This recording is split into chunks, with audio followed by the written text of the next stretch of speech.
Well, I started this week by just talking about this phrase connecting to lost people. And part of that was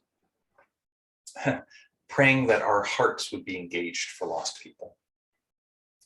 It's, I'm not saying this about you particularly because I don't know who's watching this, but just the church in general in North America. Studies show that the longer we are followers of Jesus, the less likely we are engaged meaningfully with people who are lost. They're not over to our house very much. That they're just not a social part of our life, or at least only kind of on the fringes. And that's not how Jesus lived. And this is a challenge to us. I've heard this from a few different people who have a passion for reaching lost people. And one of the themes I've heard from a number is that they actually talk about something the church has stopped doing, at least in the West. And now, not exclusively, and I know people who do this abundantly, but on the whole, there's a gift the church has been giving for centuries that we've seemed to shy away from. Part of it's cultural. Part of it is just our hearts have grown cold towards those who are lost. And that gift is hospitality. And let's also just be real.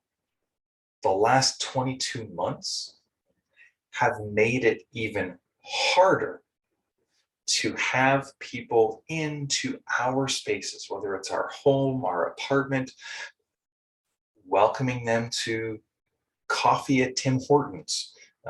I prefer McDonald's personally, but hey, whatever brand you want.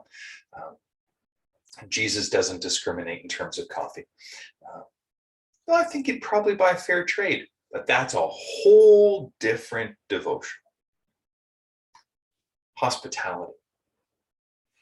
We are called to be a people that welcomes the stranger. That if there's a new person who shows up at a workplace, or there's a new student at school, the first people to welcome and embrace them should be the Christians. Because, well, we all know what it's like to have been lost. We all know what it's like to have been separated from God. And so we've been reconnected. And so why would we not be looking to reconnect others into community, into relationship? And so I just want to bring two ideas. First is this: COVID may have a very negative impact on us in a number of ways. But one of them is it might actually make us less inclined than we were before to have people over. Again, certain people, it will have the opposite effect. I'm just saying overall. And so one of the things, let's be cautious of allowing the last 22 months to shape us where we are either fearful or reluctant or unwilling to have people into our spaces. Now, again, we're in the midst of this. As I'm recording this, kids aren't even back at school yet.